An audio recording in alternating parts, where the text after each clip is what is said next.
Charlie now. Just like to say thank you very much, Colin, for that lovely introduction. I don't want to be too much of a fanboy, but this is a pretty big deal for me to be here. Ever since I was wee Charlie watching back-to-back episodes of VHS Wildlife 101, it's a pretty cool deal to be in the WWF building. And it's also pretty cool to talk about the future as well, given that there's a Martian in the town centre, I've heard. No one's seen it, that's interesting. So, yeah, I'm just going to think this is what it does. So, kind of want to explain what we do. The simple way of saying what we do is we can verify the origin of stuff. If it's been once living, we can verify where it's come from. If it's organic, we can verify that it's been produced in an organic way and go into more detail than that necessary. With respect to timber, the most interesting thing I think that we can do with that is verify where it comes from, and that's pretty relevant considering that there's a lot of ability for people to, maybe misinform about origins. I think it's also quite interesting that a lot of products are sold to consumers without any declaration of origin, even though of course there has to be paperwork to provide details of origin. So the technology we use is called stable isotope analysis. For those that know your chemistry, you've got, what we do is bioelemental stable isotope analysis. This is talking about carbon, oxygen, hydrogen, nitrogen, and sulfur. These are typical things that most people made of. Don't forget you made it of stardust, so that's where it all originally comes from. But don't get carried away because sewage is So these are not radioactive. A lot of people hear the word isotope and they go, oh, is it radioactive? No, pretty much similar amount of stable isotopes within this planet since the sun last exploded, so don't worry too much about that. And this is a representation of my work with respect to how you can use this. This is a sample of oak, and we were asked to be able to identify the origin of it. And that was the result for that one, though if you know where that is in the world, that's kind of an intriguing result. As much as this is a talk about future technologies, we've been working on this for quite some time, and there's a lot of groundwork that's gone on since the 1950s, which is integral to the development of this science. So it's often talked about as though it's something new, but it is also a forensic technology that has been around since the 50s.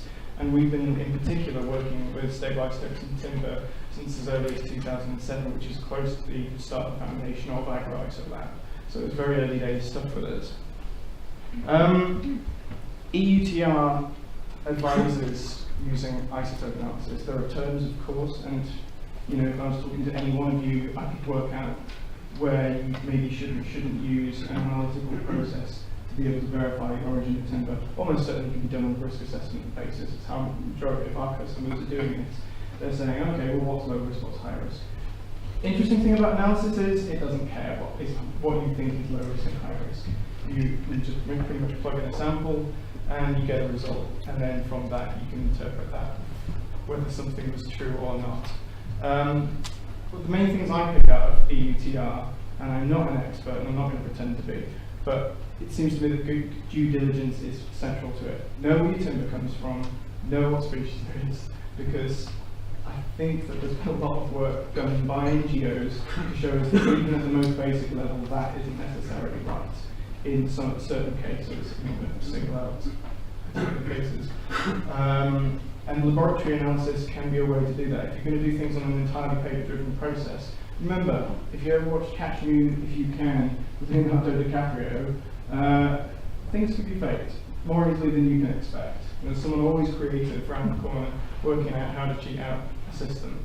At least with an analytical process, you've got some more robust information of something at the end of the process. And it's quite attractive because you can be able to pick up something that you control in your domain within the UK and test that, rather than necessarily having to go out and audit. So sometimes it can be used as a more directed approach to auditing. Similar thing with Lacey Act 2. Lacey Act is about due care. I don't really know the difference between care and diligence, but I think they're the same word and more or less amount to the same thing.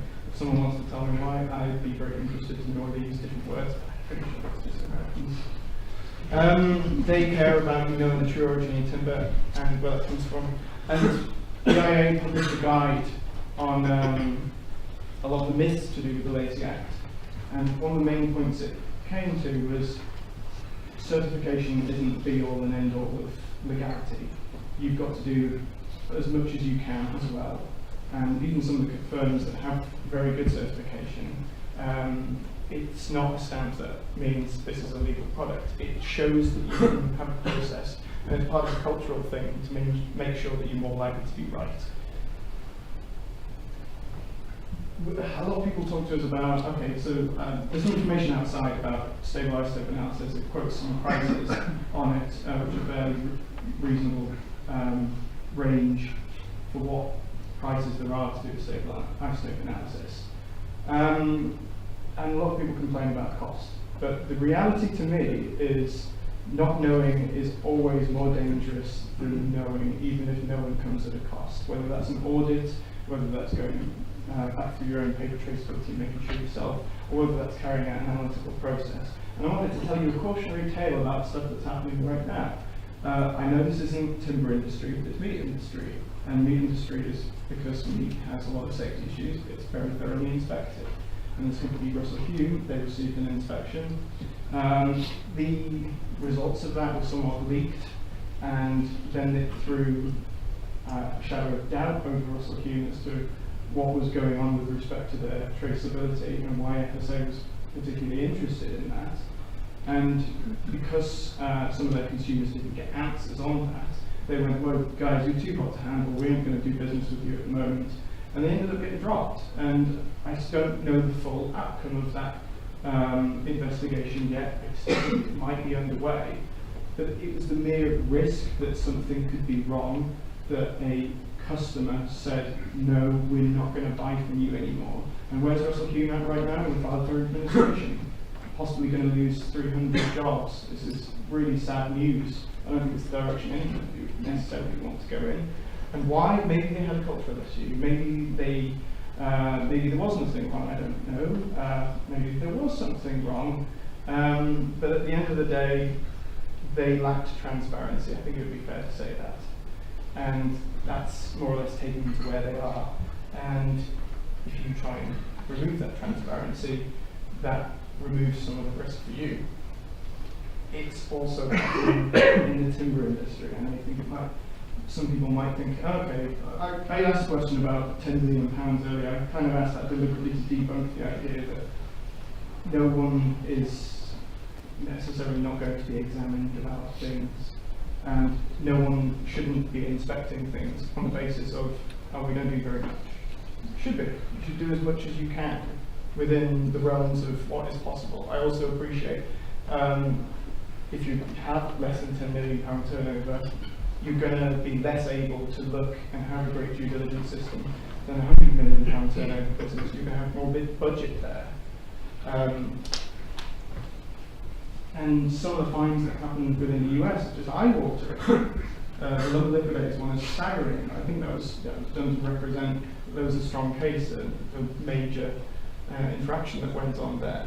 But I don't want to preach entirely about the use of stable isotopes. I actually think by our powers combined, for anyone who remembers that TV show, that really you ought to be considering as well combining other technologies. Stable isotope analysis works to identify origin, but you can use DNA to an extent as well. It has its limitations, but they're working on it. You can do chemical profiling. There's a brilliant lab within the US that is using a chemical profiling system to be able to verify species. That's Ed Espinosa's lab over in Oregon. They're absolutely fantastic. And that's very fast turnaround on results as well. You can use near-infrared. Some people in Brazil are using near-infrared to be able to identify origin species of timber within Brazil. And do you know what? The traditional tools are damn good. Use wood anatomy. If you want to be sure that your species is right, wood anatomy is very, very good. And if you maybe speak to me afterwards, I can recommend you some labs that do that sort of work. Again, we often get held up to DNA, and in some ways the technologies are similar, because they have different variables. I also see that there are differences and different advantages and limitations of either of them. I have deliberately picked two things that are not timber to put on here.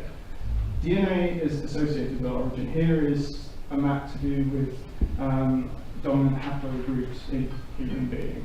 Don't worry about what that means. it just means that that red area, people from that area have that thing, and you differentiate the people from France and Britain and Germany by having a different thing. Isotopes is differentiating by value. That might not immediately mean anything to anybody, but what that allows me to do in my research is to be able to predict things much better than you could with on the left. Although I think that DNA people might be able to get to a point where they can predict things as well. I think that could be interesting. We can work with things like plywood. I've got a video here of how we're taking a sample off the top layer of plywood using a CNC that's pretty much hooked up to a vacuum. I'm also given some loose guides on what kind of sample size, if you wanted to send a sample into us to verify its origin. I think in a minute it'll show you a little thing tracking over to the cyclone. This thing is it's sort of level control, so it doesn't go too far deep in the sample. And it doesn't matter if the sample is completely flat or not, so it can detect that, so it only goes so far. And so this is how we're extracting samples from plywood to be able to verify the origin of that. That's more complicated than you might imagine, especially when you've got a piece of wood that's all glued up in different layers and extremely thin. And here we go, here's it going into the cyclone, and we're measuring that. So what information do you need if you wanted to do a stable isotope test? Well, you've got, at that moment, you've got to have declared origin. You've got to be able to say, this says it's come from China, is it from China? And we can test within the realms of our capabilities. We're working towards a point where we won't necessarily need that. There is a differentiation, and it's to do with statistics, and for that reason I don't want to go into it. But I would go into it in private if anyone wants to talk to me about that and get all to tears with statistics.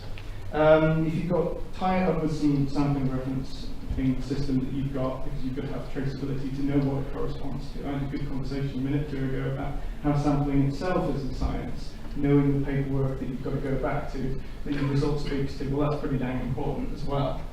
Any other information about the product can tie that up as well. So know that, but we don't necessarily need to know that when you submit a sample to us. It's been a long time building our capability within isotopes, and still we've only got a limited number of species. This is a great list for us in terms of how many countries we've got covered and species, but it's not everything.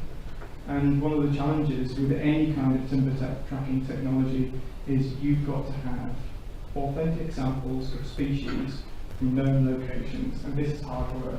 And we do a lot of work with governments and with NGOs to be able to get these samples. I even did some of it myself.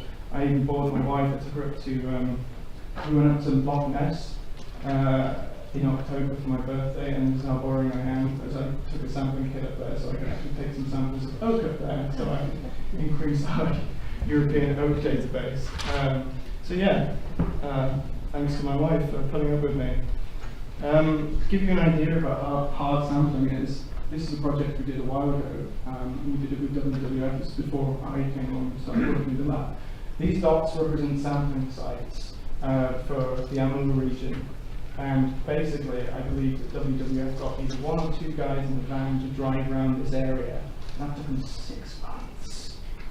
So it's hard work. And that's why I do what I do, which is, this is hard. But once you've got the data, it doesn't necessarily just speak to the points. I take the data and we can find ways of expanding that. Next slide shows that a little bit. I think if you, for the more keen-eyed of you, you might see some countries on our list of teak databases that that appear in this, that weren't on that list. For example, Venezuela. Well, how am I doing that? I'm using predictive methods to be able to work out what things look like. This is why we'll get to the point soon of not necessarily needing a declared origin of a piece of timber. The next sort of research that we've got planned with the US Forestry Service is very provisional at the moment, so I can't say for certain whether it's going to happen, but it looks likely to, is we'll be getting reference samples of 5 different timber species within South America. We have a little pilot with oak in the US, and we're aiming to get 150 samples. We've got 70 so far, but then after that snow got real bad, and the leaves stopped being on the trees, so we're going to do some more sampling later on We've got great enthusiasm. See, the problem a minute ago I was explaining was two guys, maybe one guy, I can't remember, 6 months to drag around 2 provinces in China, 3 provinces in Russia. Well, we're starting to use people. There are a lot of people on the ground, a lot of people with a chainsaw. This can be an easier way to get a sample, and often these people are super keen to be able to help out the project. The balancing act is you've got to also find a way to ensure the integrity and truth of those samples, because to a degree you could argue that's corruptible. So we try to keep people updated with risks in food. Various people from Netcon have signed up to our newsletter to do with food risks, but we're also promoting a newsletter to do with risks in timber. This is more or less going to be a summary of information given every quarter about problems that we were able to identify either in the press or through intelligence, and we'll be giving them in probably a 2-3 page document summary, so you can easily print it off and read it. All you've got to do is go to our website and sign up. So basically that's it for me. Thank you so much for having me and putting up with me after lunch.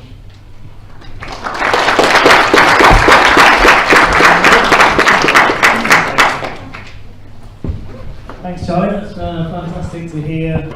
I think certainly how much the reference data is expanding nowadays and what's going to be potentially possible to test for in the future, and giving companies even more opportunity to be more precise in due diligence.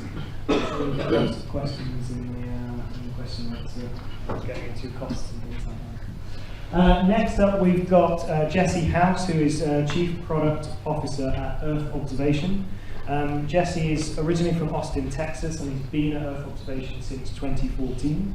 And throughout that time, he's been working in Central America and Southeast Asia with Earth Observation to gather and analyze data in order to feed into their Forest Plus platform. So I'll hand over to Jesse, wherever he is, and he can tell us a bit more about Forest Plus. Hello. Thanks, Oliver. So yeah, first of all, thanks to Netcon for having us here today and inviting us to be a part of this discussion. It's really exciting, as always, to meet and unite with people that are all interested in the same thing, which I think is ultimately just trees in this case. So I'm a tree lover myself as well. But in working with EO, I'm working on the technology side, so I have a background in engineering. But over the past few years, I've been working along with our founder to develop a technology that can help provide monitoring and verification of forest-based resources. So what does that mean? That means that everybody's interested in learning about where forest products come from, what is the provenance of these materials, what is being done to protect those forests. And so I think we've got a pretty cool solution and an innovative approach to doing just that. So let's get right into it. So in terms of the long-term value of what a platform like ours can do, hopefully is to provide a deterrent for illegal activity. That's extremely important. And this, we're all here today talking about the legality of products, and obviously we want to fight against the illegal activity, the illegal exploitation of forest resources. But even more importantly, and that's why we added the plus to the name of the product, is to help build the value of forests. So how can we quantify and build the value of the forest as a resource, and not only the forest itself, but the people that live and work within it. So this is extremely important to us. As part of our stated mission is to work directly with communities in the forest, along with industry and government, so that this is sort of a holistic approach. So, and as well, this can lead to better coordination of forestry personnel and resources. So as you'll find later in the presentation, we have been in Guatemala and other parts of Central America, and Sabah and Borneo and Malaysia and other places, and we have tools that can be put in the hands of the forest rangers themselves, so that they can go out and make observations of what's happening in the forest, and then that can be brought back to the central office to be reviewed through a dashboard. So it's really practical stuff. So what is it? The Forest Plus platform is very simply a smartphone in your hand with a mobile application, a dashboard to review all of this field collected data, and then satellite imagery that can help put layers behind that data. So you're seeing this data in as close to real time as possible. So we work with, for example, Planet Labs is the name of the company. They're now just called Planet in San Francisco, where we are based, and we can have quarterly or monthly or even daily. Their stated mission one is to scan the entire Earth's surface every day. Clouds can get in the way of that, those pesky clouds, but the real-time nature of satellite imagery is improving, and we want to incorporate that along with our forestry data. But really central to our platform is people. So you'll see here in a minute this concept that we've developed of what we call person-to-person traceability. So it's not just the resource or the commodity, it's the relationships through which the commodity flows. Each and every individual that works in the forest or works throughout the supply chain has an identity, and we want to lift that profile so we can build accountability and trust among the individuals that participate. So a quick overview, we have sort of these three big components to our platform, which is Forest Plus Protect, Verify, and Workflow. We're going to break each of those down really quickly, but essentially protect is just like what it might sound like. How do I protect the resource as it is? How do I verify the supply chain and the materials that are coming out of that? And then what sort of advantages to my workflow? How can I improve existing processes? How can I get rid of that shipping container worth of paper that's sitting out in the back office? How can we reduce the administrative burden, et cetera? So that's what we'll see in workflow. So some of the key features of the Protect component are daily satellite monitoring and monthly reporting. As I said, clouds can kind of have an effect on the daily monitoring, but we can offer daily monitoring, verification of areas of interest and points of interest. So we have tools where you can go out and register an area of land, and then that becomes a part of what you're monitoring in the forest. Integration with existing law enforcement initiatives or existing databases. So we've spoken a lot with the DOJ in the States, as well as Interpol. Our founder and CEO has been in Lyon on multiple occasions to see how this becomes a part of it's not just technology as a magic bullet at all or whatsoever. We believe that it needs to support, strengthen existing efforts. And of course, long term, countries can use this to support their nationally determined contributions. And that's a part of the Sustainable Development Goals of the UN. So there's a lot of funding streams available, and people are trying to figure out how can I quantify what I'm doing. Let's say I've got carbon reduction projects on the ground. How can I show that without just a piece of paper? Can I show what's actually happening on the ground? So we believe this tool can help you do that. Verify. We won't read all these, but land the registration of an area of land and the assets and resources that are within them. Geolocation of carbon sequestration projects on the ground. So we've got a guy on our team that has a huge land reserve in Kenya, excuse me. And these type of tools can show you, is there a forest still there? Our work in Guatemala is kind of exactly on this. Is one of the hacks that we're working on is there are forestry incentive programs that are paying for reforestation and afforestation, but I guess the big burning question for everybody is it really there? And they send people out into the field every year to find out if that's there. Of course, that has an enormous cost to the government, and it means less money is getting into the hands of the communities that are protecting that forest. So, and then, this is a big one, and probably what brought us here is support for existing certification initiatives or schemes. So there may be domestic or international certification schemes, and we've had many long fireside chats with the likes of the Chief Innovation Officer at the FSC, and they're saying, how do we revolutionize what we are doing? Because if we want to scale this vertically or horizontally, we're going to have to find a new approach. Because right now, it's based on a lot of manual intervention for auditing, but we think that something like this can help strengthen those efforts and bring them into the future. Workflow, so you're going to see a little bit about our, what we call a social supply chain. This is also person to person, tracking those relationships through which the commodities flow, building trust and accountability around individuals. supporting LACI and FLECTI compliance, and allowing for these communities to sort of self-regulate or self-audit, because when you can see the evidence in the data, when you can see pictures of what's happening on the ground, and you have geolocation-specific information of these activities, it becomes a lot easier for you to receive that information remotely and give it a thumbs up.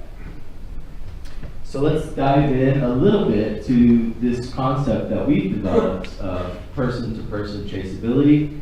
It really hovers around these 4 basic concepts of identity, time, date, and physical location. So if you know, everyone probably in this room, but also in a lot of these remote regions now, are carrying a supercomputer right in their back pocket. You know, that's the smartphone. And a lot of this information, with the advance of GPS and GNSS technology, you know, even in these remote regions, even offline, way beyond any sort of cell phone signal, we can know exactly where that data is being collected. So this is basically key to what it is that we do is the location, the time, the date, and the identity of the person. So every single person using the Forest Plus platform is registered as an individual, has access to an application that then allows them to collect data in the field. So some features that are in development now and we're working towards in the future is, as we can gather that data together, how can we do advanced analytics and spot trends? How can we look for things that might, you know, appear to be anomalies? How can we look at what should be the expected volume out of an area? And then how can we provide that information to the interested parties, such as industry or governments that are looking for trends in the supply of timber? Blockchain security, so we've done a few different prototypes of how each of these transactions, if I'm a logger and I go up, I was going to use this as my saw, right? I go up and I chop down a tree, that's an action, and we call that a transaction. And that one exact action that I performed can be written as a block into the blockchain. So that if I'm looking at the provenance of timber and I want to know everything that's happened along its life cycle, I can just dig into the blockchain, view a report of those activities, and have very, very detailed and rich information at every point along the chain, from survey to harvest to shipping to the point of processing, to when they put the CITES seal on the container and so on. Each one of those actions atomically can be recorded into the blockchain. And then obviously being able to perform automatic change detection using advanced algorithms. We're bringing those specialists onto our team now. We've got a guy that we've been talking to that has done a lot of work in Matt Hansen's laboratory from the University of Maryland. So we're trying to bring that expertise in-house because we believe increasingly we want to automate all this stuff. That's part of the big thing, right? Is going through reams of information and trying to make sense out of it. So we want to be able to automate where are the hot spots, where should we really be paying attention to forest change, and that helps. That goes back to good utilization of your resources, because we've seen in a lot of these emerging economies that they're understaffed and they need to be able to go directly to where these changes are taking place so that they can protect the forest. So just to kind of talk about this concept of AOIs and POIs, because from a field data collection and forestry kind of perspective to our platform, this is really the simple stuff, but it's at the heart of many things. So you have areas of interest or you have points of interest. You want to know where those activities took place or what is the asset in that location. And then as far as areas of interest, you want to know, is it a forest, is it a mill, is it a bacadilla?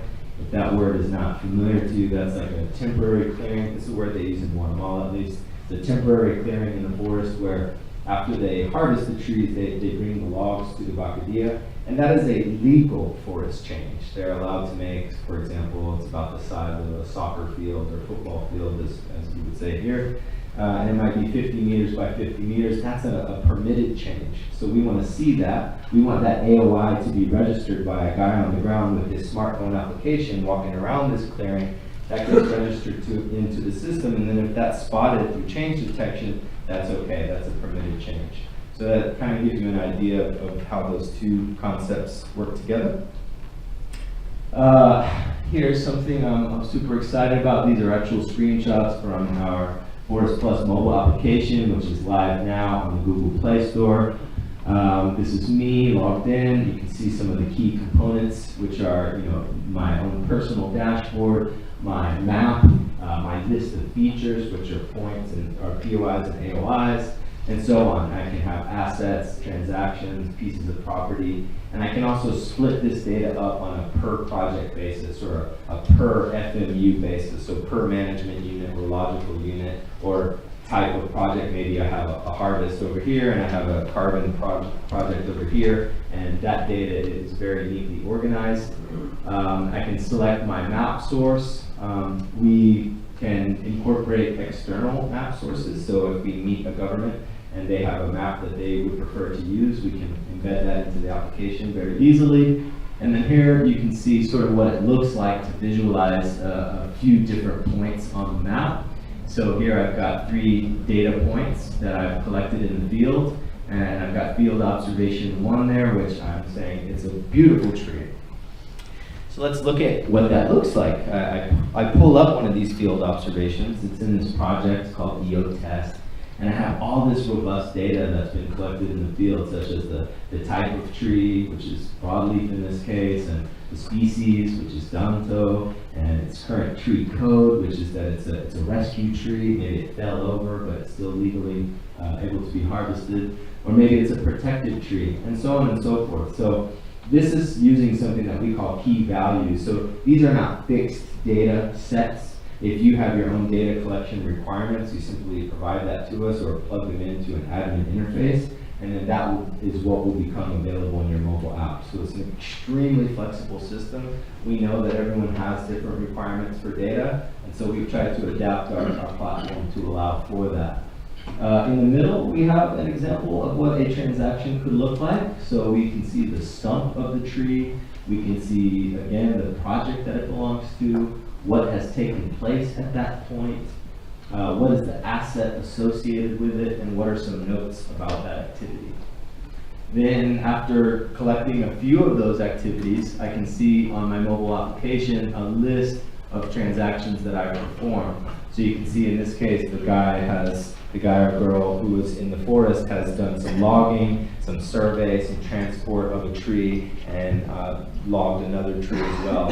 I can very easily sort and filter that information, just like what you'd expect from a lot of the modern mobile apps. And for each one of those, again, I could go and recall them on my map or recall the specific details for them. And that can also be seen in the dashboard. So here we have this is real data. This was the 2017 harvest of about 500 trees in Guatemala. So a lot of these trees are caoba and are mahogany and are destined for the US. Some of them are also destined for the European market. This is from a small concession called Custosel that we have close ties to. We've been lucky enough to visit them. I've probably slept near one of those data points on a few occasions and been bitten alive by ticks. So this is data that's very close to my heart. But Custosel, yeah, just a side note, Custosel, their long name is Custodios de la Selva, so they consider themselves guardians of the forest. So we've been very lucky to work with them, and this is example data directly from their last year's harvest. What's kind of interesting about this data, just really quickly, is you see in that middle area how we have a big gap between the data points. And that's because there's a large slope right there, and they're not allowed to harvest in that area. So very quickly you can visualize that they are performing the execution of their harvest plan according to the requirements. So they are compliant. So yeah, just this slide is fairly intentionally blank, but it's a good segue for me to just say a couple other things about these guys. They really help us get our feet in forestry. I am not a forester. I started to learn about it. I can speak the language a little bit. If you ask me anything too deep or academic, I'll probably fly over my head. But the experience I do have is, as I said, going into these remote regions. About 4 years ago, Andrew Dudley, our founder, started drawing up what he thought was the supply chain on the whiteboard. And he said it's probably just like this, right? They chop down a tree and so on and so forth.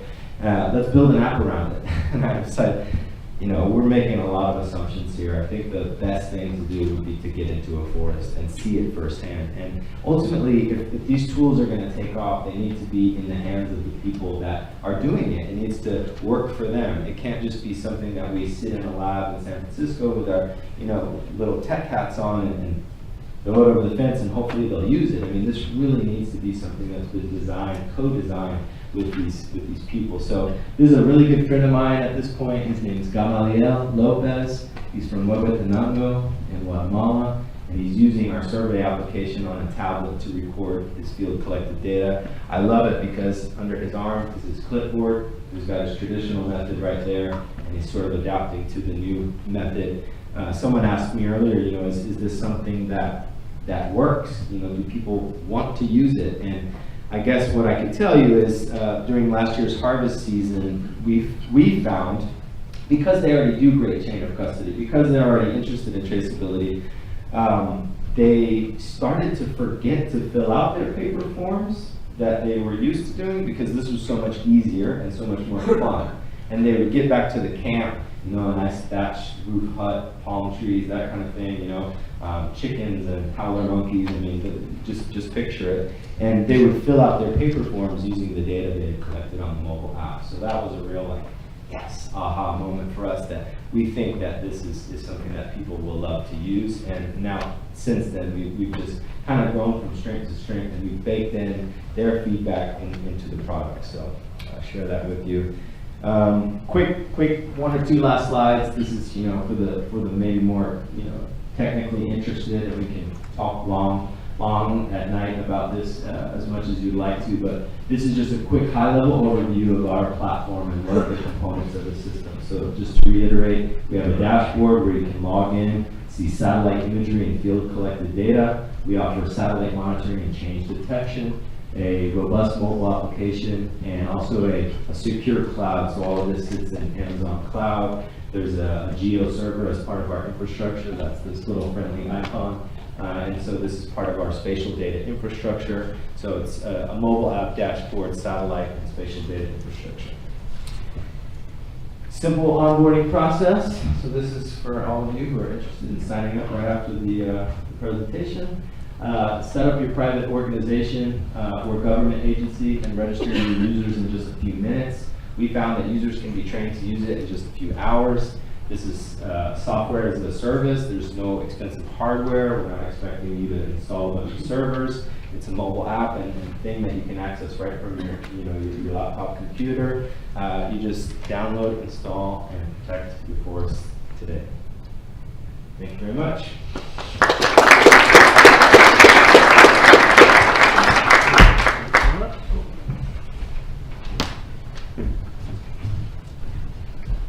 Thanks so much, Jesse. That was great. It's fantastic to see the other end of the supply chain, so what can actually be done right from the forest level, and that can then cascade through the supply chain with really valuable information. So I think it'll be very interesting to see how this develops in the future, if this gets integrated into how national governments are working, certification schemes, and all different ways that this could be used.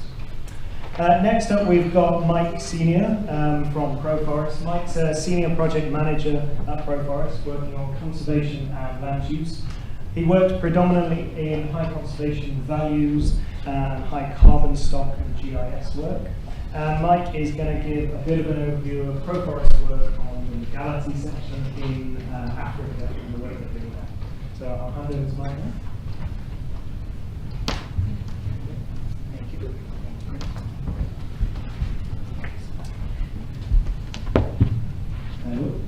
Okay, thanks Ollie, and thanks Anne and the team at NetCom for inviting me to speak today. So I guess I'm going to carry on the trend and move a bit closer to the production end and talk about some of the work we've been doing in our Africa Legality programme over the last year or so. Just by way of framing it a little bit, when I'm talking about beyond due diligence here, I guess I wanted to just kind of sow a few seeds to think about not only what the private sector can do to provide tools and services to its suppliers, but also thinking more widely about the sectoral change that many here are already involved in there. I mentioned the VPA process in Ghana. So I suppose to try and make that link back to the production and the change that we're looking to see towards more sustainable production there. I can also maybe talk a bit more about some of our work in other commodities as well, just to give a slightly wider scope.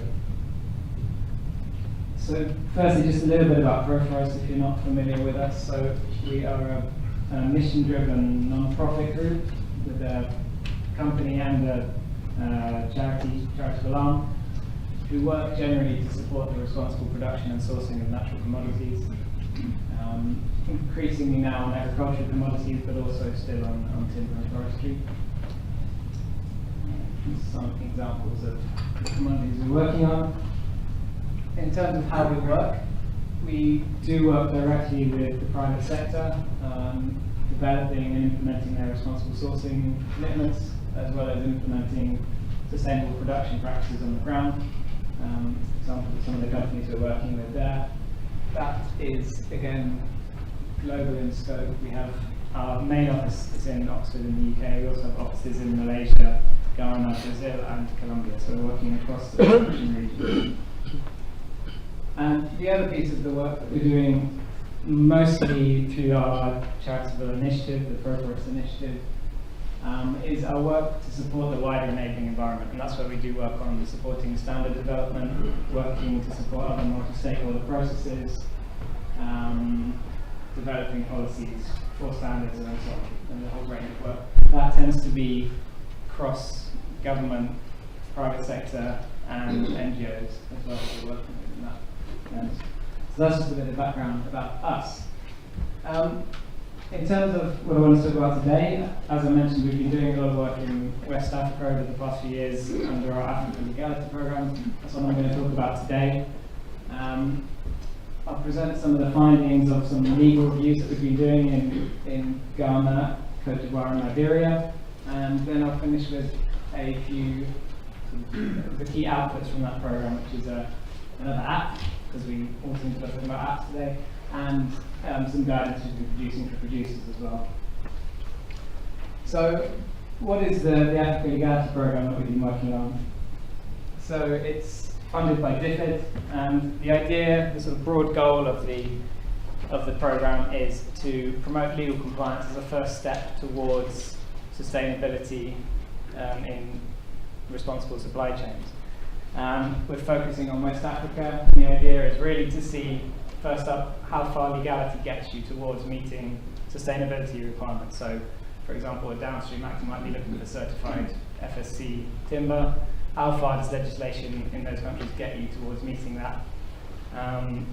That's really going to start a discussion around, firstly, persuading companies, hopefully at a production level, that maybe making the step from legal to sustainable, if assuming the bars are that way around.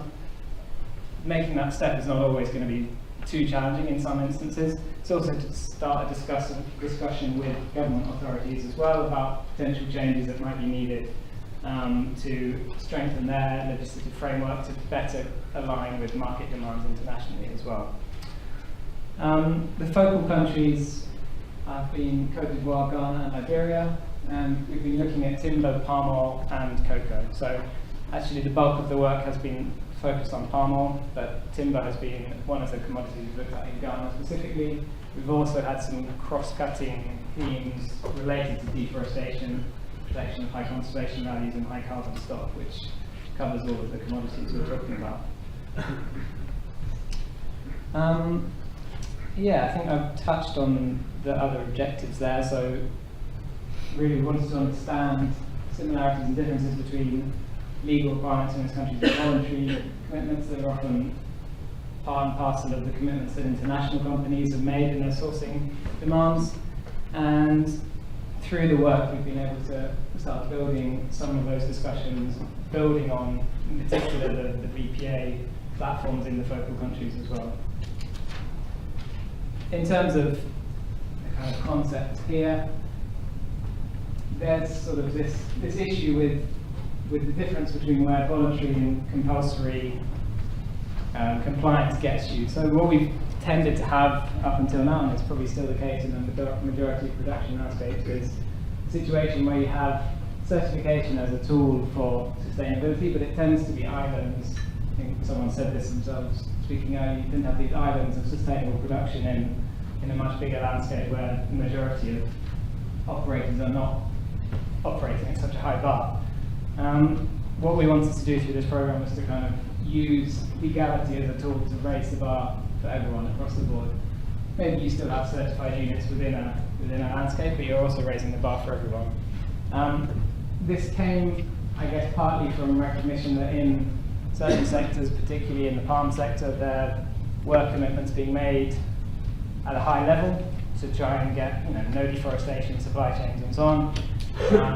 But they haven't been able to achieve the scale that they've needed to. The commitments have been made, companies are trying to do everything they can to secure that responsible supply base and change practices on the ground, but not necessarily at the scale that's been really needed to form wider changes.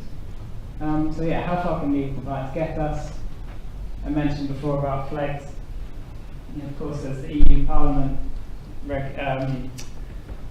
changes that are coming in the next few years to potentially expand the flag process to other commodities as well. So can we learn from what's been applied in the timber sector to maybe improve production across other sectors as well? Just again, an example of this concept of sort of a twin track approach, where with legality being a step towards wider sustainability. Brazil is a good example where actually the forest code gets you quite a long way towards sustainable production. Maybe it doesn't get you all the way to deforestation-free production, but it gets you a long way there. And it's by using the processes and the institutions that are in place in Brazil, for example, to implement the forest code, it gets you a long way and starts those discussions that are maybe needed to push the production up to a final level that maybe need to meet international expectations or demands for responsible sourcing.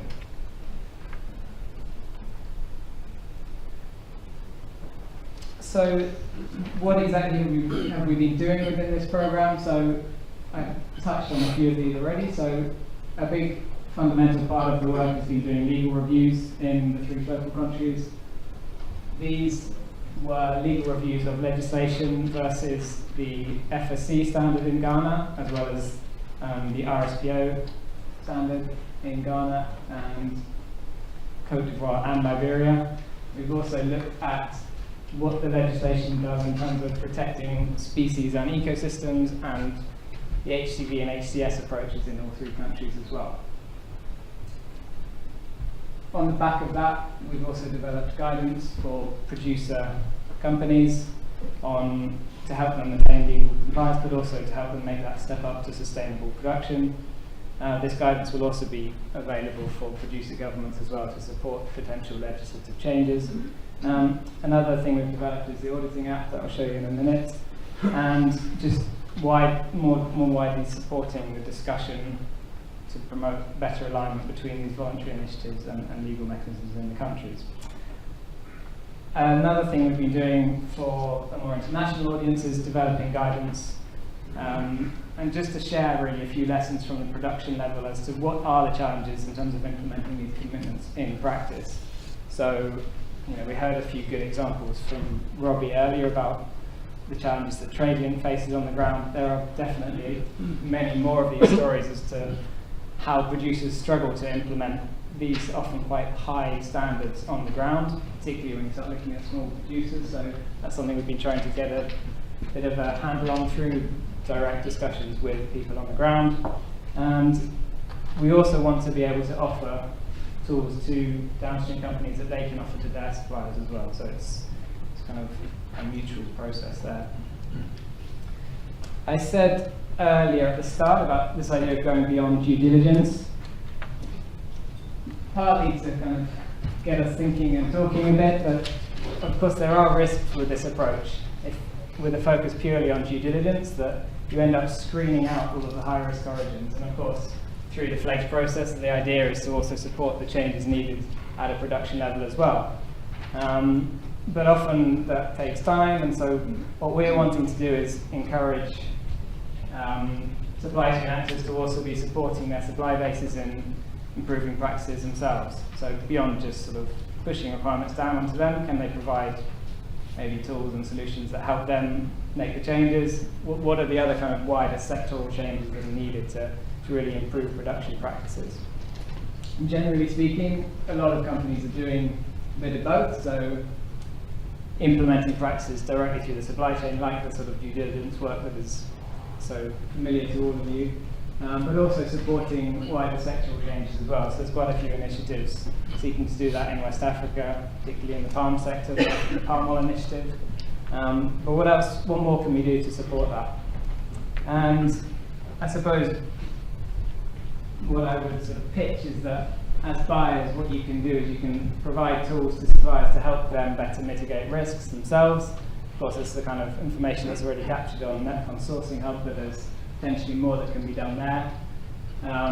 Help them achieve legal compliance and also make those wider steps up towards more sustainable production. So if you're going to be looking for certified products, how can you help your suppliers actually achieve FSC certification? How can you help them maybe be deforestation free if you're looking at other sectors?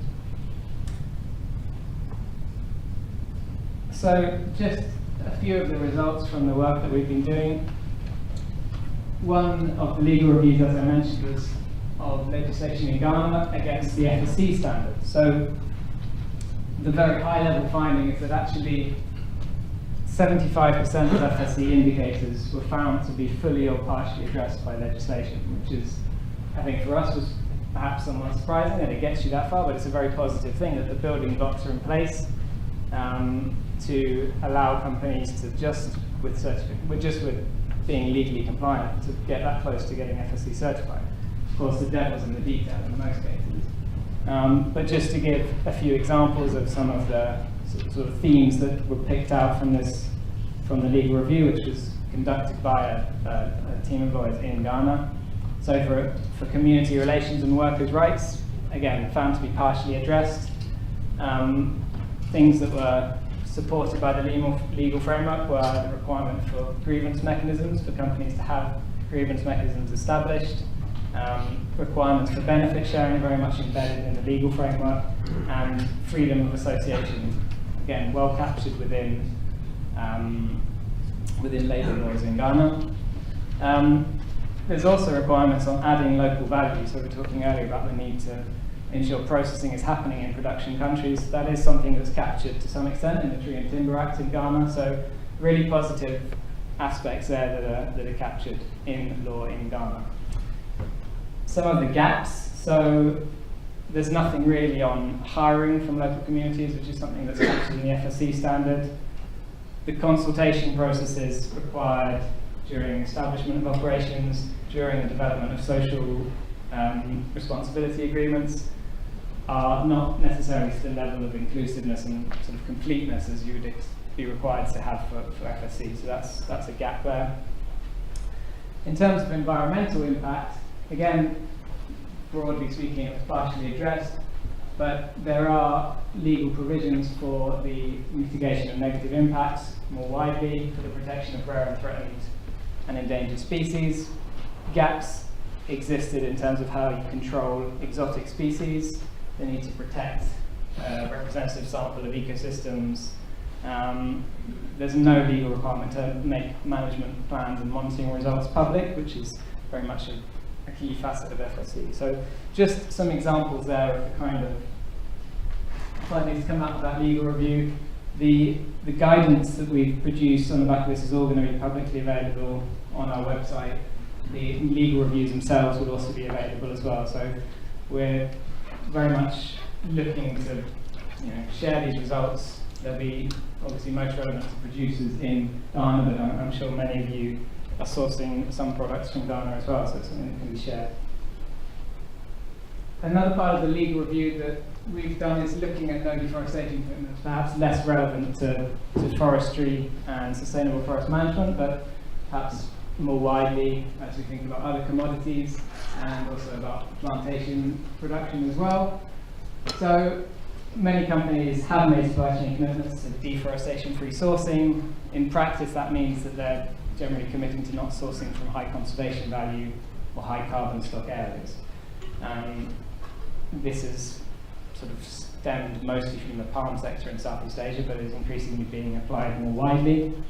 We did legal reviews for the 3 focal countries to look at to what extent these 2 tools and approaches, the HCV approach and the high carbon stock approach, were covered by legislation. So to what extent are species protected, to what extent are different ecosystems protected, to what extent are ecosystem services, water quality, steep slopes protected by legislation, and finally the social piece, which is community rights and values as well. Again, just a few very high-level conclusions from those studies. So all 3 countries do have some protections, technically, through the EIA processes. So, for example, the protection of gallery forest is quite a main, sort of mainstream protection that tends to come legally in most countries. Ghana has a requirement for the protection of environmentally sensitive areas, which is a particularly interesting one, which is not very clearly defined in the legislation, but it does state that it should include the protection of habitats of threatened species. So that's something which aligns very closely with the requirements of the HCV approach, which is of course a key facet of the FSC standard, of the RSPO standard, and others as well. So some very interesting pieces there that could potentially be strengthened if these producer countries decide to better align their legislative frameworks with the demands of international markets. Another interesting example is Liberia's framework for community rights and registration of community land. Ghana, again, has good requirements there through its requirements for social responsibility agreements. A few gaps maybe in that, but generally speaking, that does help to provide some protections for community rights. So, as I said at the beginning, there is scope to build on the VPA approach and the building blocks that are there in these producer countries in West Africa, potentially expanding these requirements to other commodities. How can the National Forest Monitoring System, for example, be used in Ghana to ensure that some of these other sectors are covered and these broader environmental and social impacts are mitigated? What I haven't touched on so far is probably the biggest challenge of all, which is in implementation. So the legal reviews that we did focused on what is written into law. They didn't really look at how effectively those laws are implemented on the ground, which, as we all know, is a huge challenge. The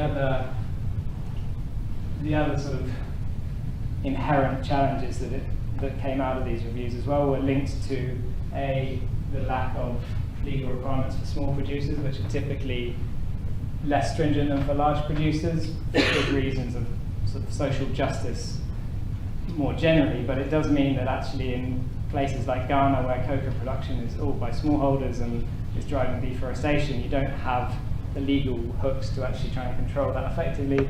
There are also major problems, the kind of flip side of recognition of community rights, which are that land allocation ownership is very much tied to traditional customary processes in Ghana, in Côte d'Ivoire, and in Liberia. So tackling these broader challenges of deforestation are very much going to have to be done at a local level with customary landowners and leaders as well. And of course there are issues there about representation within communities as well. So again, these are just a few of the findings that came out of this. As I said, all of the guidance that we're producing will be available here at proforest.net/legality, and that'll be all up and available in the next few weeks. And yeah, I think that's all I'll say about that. But just finally, I wanted to finish by introducing another piece of the work we'll be doing in the program, which is to develop a field audit app.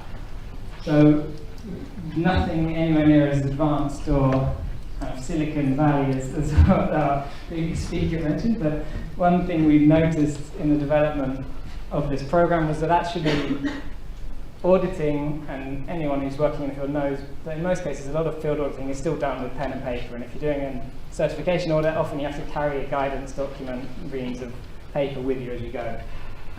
So what we've done is develop a tablet field application that will be freely available, which can be used by companies to do self-assessment, can be used by auditors, maybe from independent auditors in the region that don't have the systems and the capacity of some of the bigger auditing firms, that they can use in the field to do audits. And this is something that can be offered to suppliers as well, potentially to streamline the auditing process.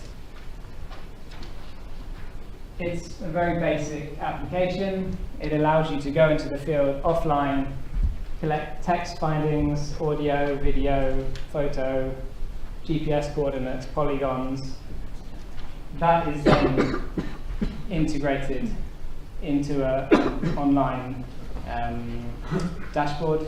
So once you've finished collecting the data in the field, you can combine findings with other team members. So if, let's say, there's 2 or 3 of you that have gone into the field, you've got someone focusing on the environmental indicators for FSC, you've got someone on the social, they can be working independently. When they upload the data to the dashboard, when they connect to the internet later, it's all integrated, and then very simply you can export directly into an Excel checklist the findings from that. So it's really just a way of streamlining data collection and reporting rather than having these extra steps of writing manually, uploading, typing up, and so on, just to kind of streamline that process. All of the other data you collected, the photos, the videos, are also exported in a zip file along with the data. The checklist we've got in at the moment, we've got the RSPO checklist for Palm. We're hoping to have FSC included as well. The NetCon legal source checklist is being added as well. The way it's going to work is that at the moment it's going to be Proforest that's kind of doing a pre-vetting and uploading of checklists. We're still looking into where we go in the future with this and the cost model for the app. It's possible that we'll end up introducing a free tier but also a secondary tier which allows users to add and edit their own checklists in the system as well. So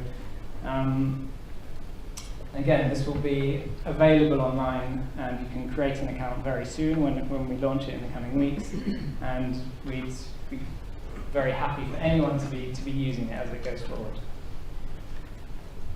Okay, so just to wrap up, I hope I've kind of given a few examples of